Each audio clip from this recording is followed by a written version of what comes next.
पहले पार्ट में हमने देखा था कि मोना मोटू पेतू को ढूंढने के लिए सफर पर निकल चुकी है, लेकिन अब जो होने वाला है वो मोना ने कभी सोचा भी नहीं था। अब दूसरी तरफ हम मावी को देखते हैं जो बंधा हुआ होता है। वो भागने की कोशिश करता है लेकिन हर बार कोई रहस्यमय ताकत उसे रोक लेती है। मावी को समझ नहीं आता कि उसे क्यों कैद रखा गया है। अब मोना आसमान में बने हुए चमकदार रेखा का पीछा करते हुए आगे बढ़ने लगती है क्योंकि उसे लगता था कि यही रास्ता उसे मोटू पेतू तक ले जाएगा।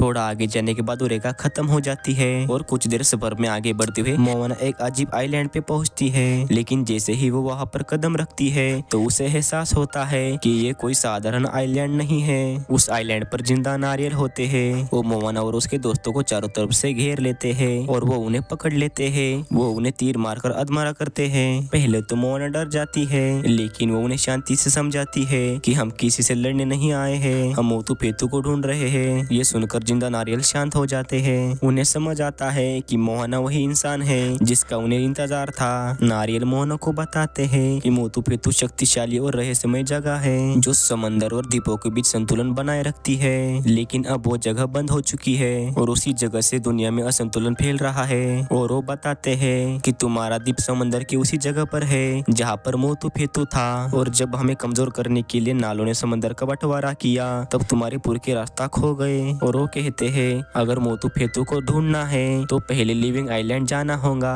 अब वो मोना और उसके साथियों को पहले जैसा करते हैं। मोना और उसके साथी जहाज पर बैठकर लिविंग आइलैंड की तरफ जाने लगते हैं। वो आइलैंड बहुत खतरनाक होता है। अब मोना आइलैंड के अंदर जाती है और उसे अंदर से डिफ्यूज करने की कोशिश करती है, पर उन नारियलों ने दिए हुए भाले मोना से गिर जाते हैं। तभी एक नारियल आकर उस आइलैंड के मेन पार्ट पर भाला मारता है जिससे वो आइलैंड बंद होने लगता है और नारियलों का द्वीप भी अंदर आने लगता है क्योंकि मोहना का जादू उनके द्वीप से बंधा हुआ था। अब वो नारियल उस रस्सी को काट देता है जिससे सब मोना के साथ आइलैंड के अंदर चले जाते हैं। मोना उनसे बिछड़ जाती है। अब उन्हें वहाँ पर मावी मिलता है जो जंजीरों से बंधा हुआ था। रोनो मावी को देखकर बहुत खुश होता है और उनकी मदद से मावी खुद को छुड़ा लेता है। फिर मुर्गे को देखकर मावी को पता चलता है कि ये सब मोना के साथी है। मावी कहता है कि मोहना कहाँ पर है। दूसरी तरफ मोना को एक रहस्यमय औरत मिलती है। वो मोना को मोटू पेतू के बारे में बहुत गहराई से बताती है। वो कहती है कि मोटू पेतू कोई जगह नहीं है बल्कि एक परीक्षा है जो इसे खोल सकता है, वही सच्चा रास्ता दिखा सकता है। वो मोना को मोटू पेतू का दरवाजा खोलने के लिए उकसाती है और मोना कुछ मंत्र पढ़कर उस दरवाजे को खोलती है। तभी वहाँ पर मावी आता है। दरवाजा खुलने की वजह से वहाँ पर तेज रोशनी फैलती है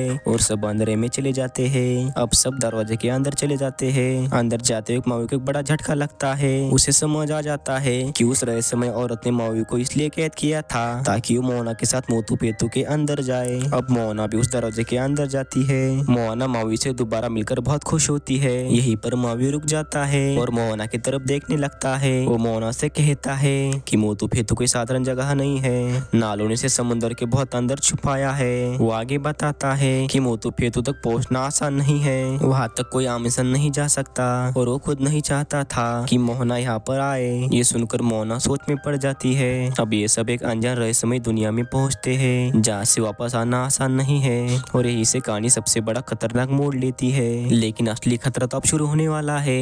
मोहना जिस जगह पर पहुंचने वाली है वो सब कुछ बदल देगा। और पार्ट 3 देखने के लिए चैनल को सब्सक्राइब कर लो।